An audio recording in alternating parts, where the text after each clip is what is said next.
అనంతగిరి అనే ఊరిలో చలమయ్య అనే ఒక పెద్ద ధనవంతుడుండేవాడు. చలమయ్య భార్య ఈ మధ్యనే కాలం చేసింది.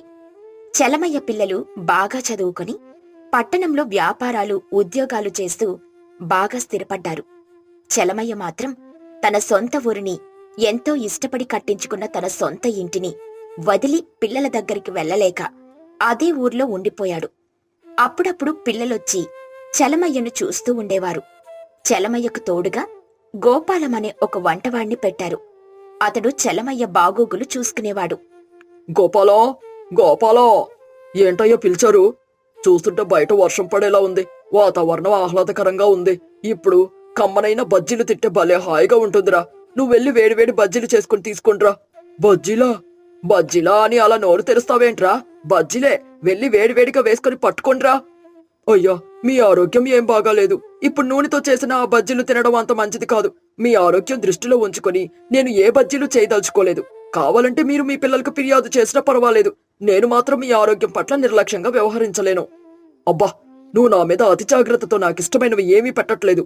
నువ్వు నా గురించి, నా ఆరోగ్యం గురించి ఎంతో శ్రద్ధ తీసుకుంటున్నావు. అది బాగానే ఉంది, కానీ నాకు నచ్చినవి పెట్టనందుకు నీపై కోపంగాను, నన్నింత అభిమానంగా జాగ్రత్తగా చూసుకుంటున్నందుకు ఆనందంగానూ ఉంది. నిన్ను శిక్షించాలో అభినందించాలో నాకేమీ అర్థం కావట్లేదురా. అయ్యా, మీరు శిక్ష విధించినా అభిమానించినా పర్వాలేదు. మీకోసం వేడివేడి జావని చేసి పట్టుకుని వస్తాను. అది తినండి, తర్వాత అరుగుదలకు సహకరిస్తుంది అని వేడివేడిగా జావ చేసి తీసుకునొచ్చి చలమయ్య చేత తాగిస్తాడు. ఏమిటోరా, నిద్ర ముంచుకొచ్చేస్తుంది. నేనెళ్ళి పడుకుంటాను. ఆగండయ్యా, మీరు మందులు వేసుకోవడమే మర్చిపోయారు. రోజు ఇలా మందులు వేసుకోవడం మర్చిపోతే ఎలాగ చెప్పండి? నేను మర్చిపోతే గుర్తు చేయడానికి నువ్వు ఉన్నావు కదరా. నాకు నా మీద కన్నా నీ మీద ఎక్కువ నమ్మకం. నన్ను ములగ చెట్టు బాగానే ఎక్కిస్తున్నారయ్యా. ముందు ఈ మందులేసుకోండి అని చలమయ్యకు మందులిస్తాడు. చలమయ్య మందులు వేసుకుని తన గదిలోకెళ్ళి గాఢంగా నిద్రపోతూ ఉంటాడు. అలా చలమయ్యను గోపాలం చాలా బాగా చూసుకుంటూ ఉంటాడు. ఆ మరుసటి రోజు పొద్దున్న చలమయ్యను కలవడానికని అంజయ్య వస్తాడు. నమస్కారం చలమయ్య గారు, ఎలా ఉన్నారు? అంతా కులాసానా? మీ ఆరోగ్యం ఎలా ఉంది? నమస్కారం, నా ఆరోగ్యం బేషుగ్గా ఉంది. ఇంతకీ మీరెలా ఉన్నారు? మీ పోటీ వారి దయ వల్ల మేము కూడా చాలా బాగున్నాం చలమయ్య గారు. మీకు పొలం తాలూకా కవులు డబ్బులు ఇద్దామని వచ్చాను. అలాగా, మొన్ననే ఆ రామయ్య, శేఖరం కూడా వచ్చి వ్యాపారం లాభాలు డబ్బులిచ్చారు.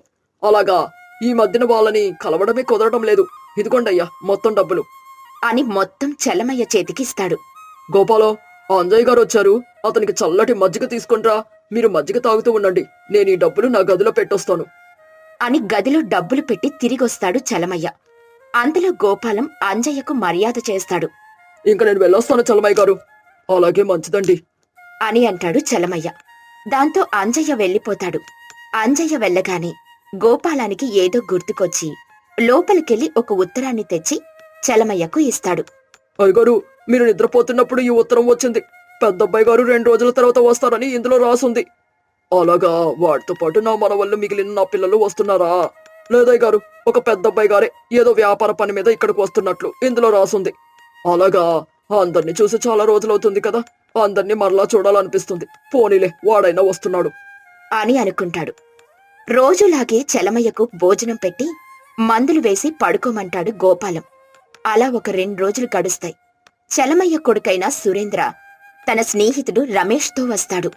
నాన్నగారు, రారా సురేంద్ర, నీకోసమే ఎదురు చూస్తున్నాను. నీ ఉత్తరం వచ్చిన కాన్నుంచి నువ్వెప్పుడొస్తావా అని ఎదురు చూస్తున్నాను. అవును సురేంద్ర బాబు, మీరు వస్తున్నారని తెలిసినప్పటి నుండి అయ్యగారు మీకు ఇష్టమైనవన్నీ చేసి పెట్టమని చెప్పారు.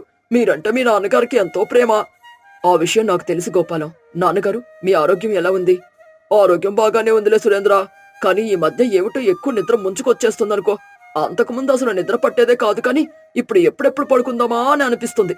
మీరు రోజు ఆ వ్యాపార లెక్కలు చూసి చూసి అలసిపోతున్నారు అయ్యగారు, అందుకే మీకు నిద్ర వస్తుంది. అవునులే, అంతా అయి ఉంటుంది. అన్నట్టు నీతో పాటు వచ్చింది ఎవరు సురేంద్ర? అన్నట్టు చెప్పడం మర్చిపోయాను నాన్నగారు. ఇతడు నా స్నేహితుడు, పేరు రమేష్. నా వ్యాపార భాగస్వామి కూడా. ఇతడితోనే ఇక్కడ చిన్న వ్యాపారం పనుండి వచ్చాను. నమస్కారం అండి. నమస్కారం బాబు, నువ్వు ఇదే ఊర్లో ఉంటున్నావా? అవునండి, ఈ మధ్యనే ఈ ఊరొచ్చాను. మీ అబ్బాయితో ఇక్కడ ఒక వ్యాపారాన్ని పెడుతున్నాను. ఇక్కడ వ్యవహారాలన్నీ నేను ఒక్కడే చూసుకుంటాను. మీ అబ్బాయి పట్నంలో ఉండి అప్పుడప్పుడు ఇక్కడికి వచ్చి లావాదేవీలు చూస్తారు. అవునా, చాలా మంచిది. మీ వ్యాపారం చాలా బాగా జరగాలి. మరి ఈ మధ్యనే ఈ ఊరు వచ్చాను అని అంటున్నావు, మరి ఎక్కడుంటున్నావు? ప్రస్తుతం ఆ కనకయ్య గారి ఇంట్లోనే ఉంటున్నానండి. అక్కడే ఏదో ఒక ఇల్లు కొనుక్కుని ఉండాలి. నువ్వు అలా ఇల్లు కొనుక్కునేంత వరకు మా ఇంట్లోనే ఉండు. ఇక్కడ నుండి వ్యాపారం వ్యవహారాలన్నీ చూసుకుంటూ ఉండు. నువ్వు ఇల్లు కొనుక్కున్న తర్వాత ఇక్కడ నుండి వెళ్దువు గాని. పర్వాలేదండి, మీకెందుకు శ్రమ? ఇందులో శ్రమేముంది బాబు? నువ్వు ఈ ఇంట్లో ఒక గదిలో ఉంటావు అంతే. నీకు కావాల్సినవన్నీ మా గోపాలం చూసుకుంటాడు. ఇంకా మరేం మాట్లాడుకో. నువ్వు నా కొడుకు లాంటి వాడివే. రేపటి నుండి నువ్వు ఇక్కడే ఉండు. రమేష్, నువ్విక్కడ ఉండాలో మా నాన్నగారు తీర్మానం చేశారు. ఇంక నువ్వు ఎంత చెప్పినా ఆయన వినరు. రేపటి నుండి నువ్వు ఇక్కడే ఉండి తీరాల్సిందే. అలాగే, నాన్నగారు చెప్పారు కాబట్టి నేను ఇక్కడే ఉంటాను అని నవ్వుతూ చెప్తాడు రమేష్. తరువాత గోపాలం అందరికీ భోజనాలు వడ్డిస్తాడు. అందరూ తిని విశ్రాంతి తీసుకుంటూ ఉంటారు. అప్పుడు రమేష్ సురేంద్ర దగ్గరికి వచ్చి ఇలా అంటాడు. సురేంద్ర, గోపాలం అనే వ్యక్తి ఎన్నాళ్ళ నుండి ఇక్కడ పనిచేస్తున్నాడు? చాలా సంవత్సరాల నుండి మా వద్ద చాలా నమ్మకంగా పనిచేస్తున్నాడు రమేష్. అతను చాలా మంచివాడు. మా నాన్నగారిని మాకన్నా బాగా అతడే చూసుకుంటాడు. నాన్నగారంటే అతడికి ఎంతో అభిమానం. మేమిలా పట్టణంలో ఉంటున్నామంటే గోపాలం మీద నమ్మకంతోనే నాన్నగారిని ఇక్కడ ఒంటరిగా వదిలి వెళ్ళగలిగాం. నాన్నగారిని ఎన్నోసార్లు పట్నం వచ్చేయమని అడిగినప్పటికీ ఈ ఊరు నుండి ఎక్కడికి రానని చెప్పేశారు. కాని వెళ్ళక తప్పని పరిస్థితి. అందుకే గోపాలం మీద బాధ్యత అంతా పెట్టాం. మొదట్లో మేము చాలా భయపడ్డాం, కానీ గోపాలం మాత్రం నమ్మకాన్ని నిలబెట్టాడు.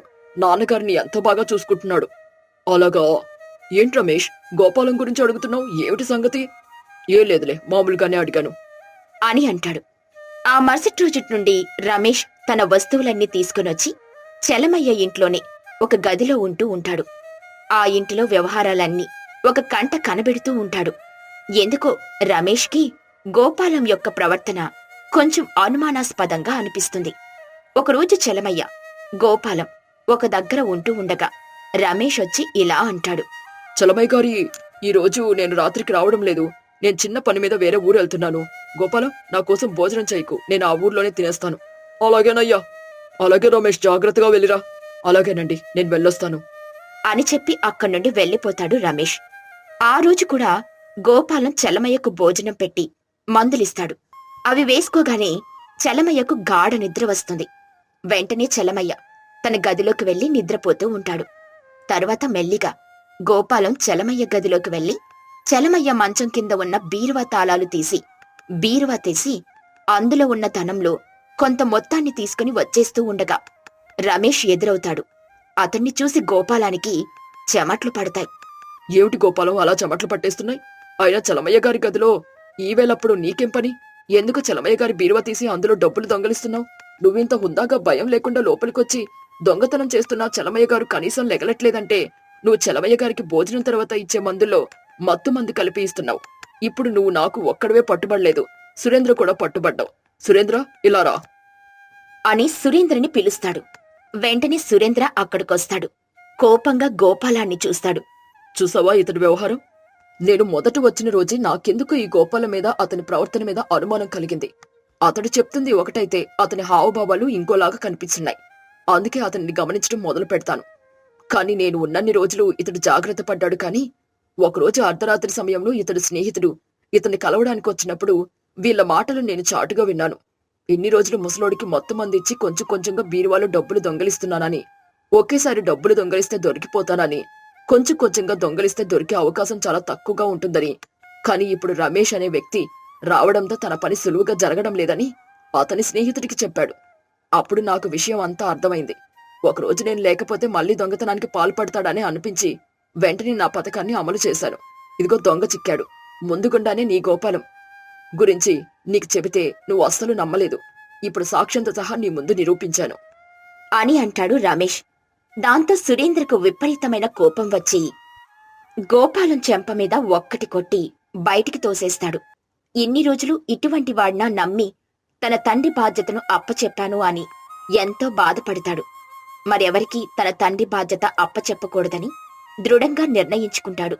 ఆ రోజు తర్వాత సురేంద్ర కుటుంబంతో సహా తన నాన్నగారితోనే ఉంటూ అతనికి సంతోషాన్ని కలిగిస్తాడు.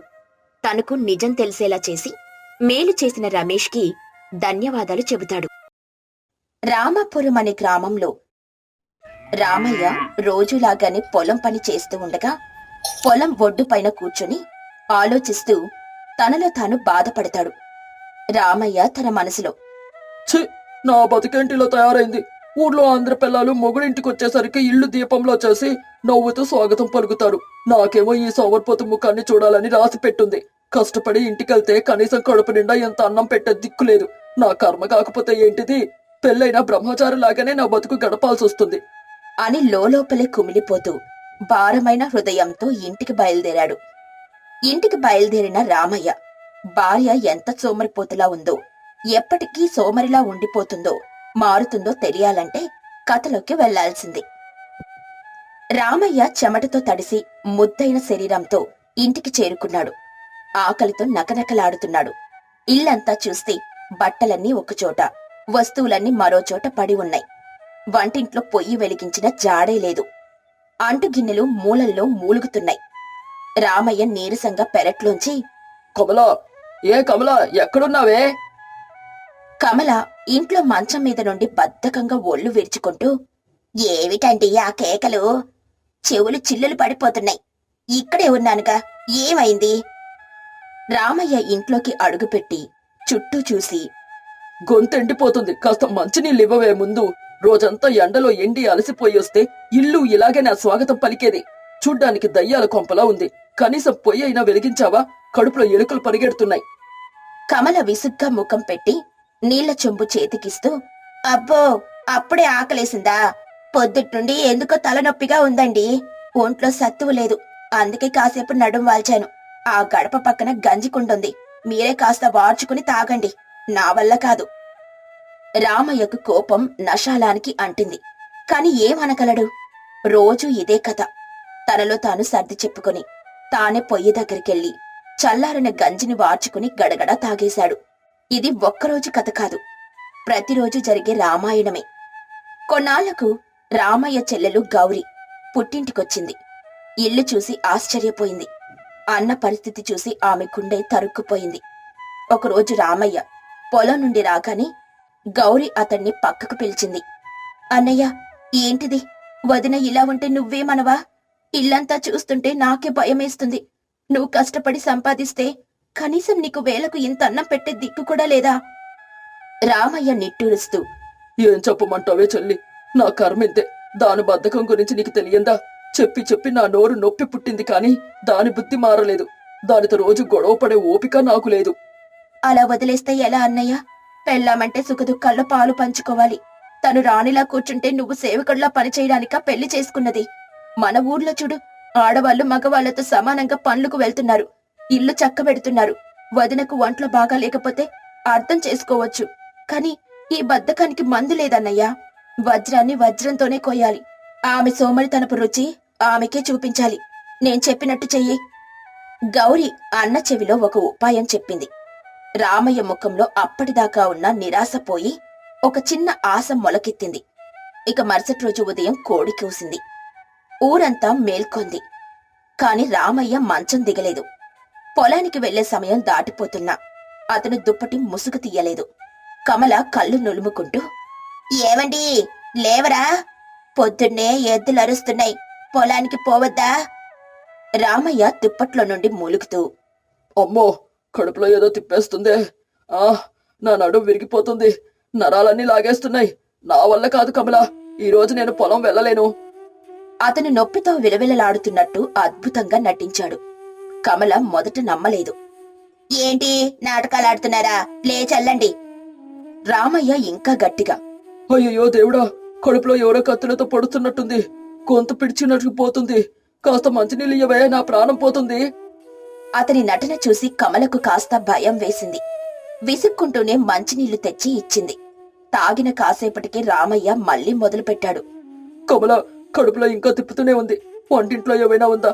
కాస్త వేడి వేడిగా జావ కాచి తీసుకురావే, ఒంటికి కాస్త సత్తు వస్తుంది. కమలకు తప్పలేదు. ఆమె ఎప్పుడూ అడుగుపెట్టని వంటింట్లోకి అయిష్టంగానే అడుగుపెట్టింది. పొయ్యి వెలిగించడం కూడా ఆమెకి సరిగ్గా రాదు. పొగతో ఇల్లంతా నిండిపోయింది. ఆమె కళ్ళ వెంట నీళ్లు కారాయి. ఎలాగో కష్టపడి జావ కాచి తీసుకొనొచ్చింది. తాగిన కాసేపటికి రామయ్య కళ్ళు తెరిచాడు. అమ్మయ్య, కాస్త నయంగా ఉంది. కానీ ఈ ఇల్లంతా ఎలా ఉంటే నాకు జబ్బు ఇంకా ఎక్కువైపోతుంది. ఈ చెత్త చెదారం చూస్తుంటే నా తల తిరుగుతోంది. కాస్త ఇల్లు శుభ్రం చెయ్యవే కమల, నీకు పుణ్యం ఉంటుంది. కమల ఛీ అని మనసులో అనుకున్నా. భర్త జబ్బుగా ఉన్నాడు కనుక ఇష్టం లేకపోయినా చీపురు పట్టింది. ఇల్లంతా ఊడ్చి పెరట్లో ఉన్న చెత్తని ఎత్తి అవతల పడేసింది. అప్పటికే ఆమెకు నడుం పట్టుకుపోయింది. మధ్యాహ్నం అయింది. రామయ్య మళ్ళీ మొదలుపెట్టాడు. కమలా, ఆకలేస్తుంది. జావతో కడుపు నిండలేదు. 4 మెతుకులు వండి కాస్త పచ్చడి నూనె పెట్టవే. వైద్యుడు కూడా పథ్యం చేయమన్నాడు. కమల పళ్ళు పటపటా కొరికింది. అయినా తప్పదు. పెరట్లోకెళ్లి ఏవో దొరికిన కూరగాయలు కోసుకొచ్చింది. విసుక్కుంటూనే బియ్యం కడిగి ఎసరు పెట్టింది. అన్నం ఉడికిందో లేదో తెలియక పలుమార్లు మెతుకు పట్టి చూసింది. ఇక సాయంత్రమైంది.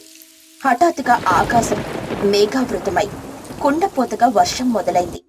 పూరి గుడిసే కప్పు అక్కడక్కడ కారడం మొదలుపెట్టింది. అయ్యో కమల, వర్షం చూడు ఎలా కురుస్తుందో. కప్పు కారుతుంది. పెరట్లో బట్టలన్నీ తడిసిపోతున్నాయి. వాటిని లోపలికి తీసుకురా. కారే చోట గిన్నెలు పెట్టు. లేదంటే ఇల్లంతా చెరువులో మారి నా జబ్బు ముదిరిపోతుంది. ఇక కమల ఓపిక నశించింది. అయినా భర్త మాట కాదనలేక వర్షంలో తడుస్తూ బట్టలు లోపలికి తెచ్చింది. కప్పు కింద గిన్నెలు పెట్టింది. ఆ రాత్రంతా కంటి మీద కునుకు లేకుండా కారే నీటిని ఎత్తి బయట పారబోస్తూనే ఉంది. రోజంతా క్షణం తీరిక లేకుండా పనిచేసి రాత్రంతా వర్షంతో యుద్ధం చేసి ఆమె శరీరం అలసటతో నలిగిపోయింది. తెల్లవారింది. వర్షం వెలసింది. రాత్రంతా వర్షపు చినుకుల సవ్వడి. కాని నీటిని ఎత్తిపోయాలన్న ఆతృతతో ఆమె కనురెప్పలు ఒక్క క్షణం కూడా మూతపడలేదు. ఒంటి నొప్పులతో నీరసంతో కమల అరుగు మీద శవమల్లే కూలబడింది. సరిగ్గా అదే సమయానికి పక్కింటి లచ్చమ్మ వాకిలి ఊడ్చుకోడానికని బయటకొచ్చింది. అరుగు మీద దీనంగా కూర్చున్న కమలను చూసి పలకరించింది. ఏమే కమలా, పొద్దున్నే అలా దిగులుగా ఉన్నావేంటే? రాత్రి వర్షానికి నిద్ర పట్టలేదా? లచ్చమ్మను చూడగానే కమలకు తన బాధంతా చెప్పుకోవాలనిపించింది. ఇంకేముంది, కమల తనకున్న కొండంత కష్టాన్ని వివరంగా ఒకదాని తర్వాత ఒకటిగా లచ్చమ్మకు చెప్పడం మొదలుపెట్టింది. కమల గొంతులో జాలి నింపుకొని, ఏం చెప్పమంటావే లచ్చమ్మ? నా కష్టం పగాడికి కూడా రాకూడదు. రాత్రంతా వర్షం, ఇల్లంతా కారిపోతుంటే ఒక్కదాన్నే కిన్నెలు పట్టుకుని తిరిగాను. ఒంటి నొప్పులతో చచ్చిపోతున్నా. ఇంట్లో ఆయనకేమో ఒంట్లో బాగాలేదు. పొద్దుట్నుండి వంట, వార్పు, ఇల్లు శుభ్రం చేయడం, ఆయనకు సేవలు చేయడంతోనే నా ప్రాణం పోయింది. ఒక్కరోజుకే నా ఒళ్ళంతా హూనమైపోయింది. నా బతికేంటో ఏమో అని కన్నీళ్లు పెట్టుకుంది. లచ్చమ్మ జాలిగా చూస్తూ, అయ్యో పాపం, నీ కష్టం చూస్తుంటే నాకే చాలేస్తుంది కమల. మొగుడికి ఒంటో బాగాలేనప్పుడు ఆడదానికే కదా ఆ భారమంతా. అయినా నువ్వేమో ధైర్యపడకు. ఆ రామయ్యని కాస్త జాగ్రత్తగా చూసుకో. అంతా నువ్వే అయ్యి చెయ్యాలి కదా. సర్లే, నేను పని చూసుకుంటాను అని చెప్పి లచ్చమ్మ తన పనిలో తాను నిమగ్నమైంది. ఇంట్లో మంచం మీద పడుకున్న రామయ్యకు ఈ సంభాషణంతా వినిపిస్తూనే ఉంది. అతను ఏమీ ఎరగనట్టు హుషారుగా ఒళ్ళు విరుచుకుంటూ లేచి బయటకొచ్చాడు. రామయ్య నవ్వుతూ ఆవిలిస్తూ, ఓహో, ఎంత హాయిగా ఉందో. ఈ రోజు ఏ పని చేయకుండా ఇంట్లో పడుకుంటే ఎంత సుఖంగా ఉంది. రాత్రి వర్షం పడ్డా, కప్పు కారినా నాకేం బెంగలేదు. కమల ఉందిగా చూసుకోవడానికి. నీ బతుకే బతుకు కమల. రోజు ఇలానే ఉంటావు కదా. ఎంత అదృష్టవంతురాలువి. ఆ మాటలు కమలకు సూటిగా బాణంలా గుచ్చుకున్నాయి. ఒక్కరోజే పని చేస్తే, ఒక్క రాత్రి వర్షానికి జాగారం చేస్తే తన శరీరం ఇలా అయిపోయిందే. మరి రోజూ ఎండనక వాననక పొలంలో కష్టపడే తన భర్త పరిస్థితేంటి? ఆయన పడే కష్టం ముందు తాను చేసేదెంత? తానెంత సుఖంగా బద్ధకంగా ఉంటుందో ఆమెకు ఆ రోజే జ్ఞానోదయమయ్యింది. పశ్చాత్తాపంతో ఆమె కళ్ళల్లో నీళ్లు గిర్రునా తిరిగాయి. కమల ఏడుస్తూ భర్త కాళ్ల మీద పడి, నన్ను క్షమించండి, నా కళ్ళు తెరిపించారు. ఇంటి పని ఎంత కష్టమో ఒక్కరోజు చేస్తేనే నాకు తెలిసొచ్చింది. మీరు రోజు పొలంలో ఎంత కష్టపడుతున్నారో నేను గ్రహించలేకపోయాను. నా బద్ధకంతో మిమ్మల్ని ఎంతో బాధ పెట్టాను. రేపటి నుండి మీకు ఏ లోటు రాకుండా చూసుకుంటాను. నన్ను నమ్మండి. రామయ్య ఆమెను ఆప్యాయంగా లేవనెత్తి తన కళ్ళు తుడుస్తూ, నాకు నీ మీద కోపం లేదు కమల. సంసారం అంటే ఇద్దరు కలిసి లాగాల్సిన బండి. ఒకరు లాగి ఒకరు కూర్చుంటే అది ముందుకు సాగదు. నీ తప్పు నువ్వు తెలుసుకుంటే అంతే చాలు. ఇక ఆ రోజు నుండి కమల పూర్తిగా మారిపోయింది. బద్ధకాన్ని వదిలి చురుకైన ఇల్లాలిగా మారింది. రామయ్య కంటే ముందే లేచి వాకిలి ఊడ్చి కల్లాపి చల్లి అందమైన ముగ్గు పెట్టేది. వేడివేడిగా భోజనం వండి చద్దిమూట కట్టి భర్తకిచ్చేది. అలా కమల మారడంతో వారు సంతోషంగా ఉంటారు. రామాపురం వాసులు కమలలో వచ్చిన మార్పు చూసి ఆశ్చర్యపోయారు. సంసారం అనే బండికి భార్యాభర్తలు 2 చక్రాల్లాంటివారు. ఆ బండి సాఫీగా సాగాలంటే ఇద్దరు ఒకరి కష్టాన్ని మరొకరు అర్థం చేసుకుని పనులను పంచుకోవాలని గ్రహించారు. ఆడవాళ్లు ఇంటి పనికి పరిమితమని, మగవాళ్లు బయట పనికి మాత్రమే పరిమితమని కాకుండా ఒకరికొకరు తోడుగా నిలిచినప్పుడే ఆ సంసారంలో నిజమైన ఆనందం ఉంటుందని రామయ్య కమలల జంట రూపంలో తెలియచేయడం జరిగింది. ఈ కథ ఎవరిని ఉద్దేశించింది కాదు, మనం ఎలా ఉండాలో తెలియజేసే ప్రయత్నం అంతే. నచ్చితే మా ఛానల్ని లైక్, షేర్ అండ్ సబ్స్క్రైబ్ చేయండి.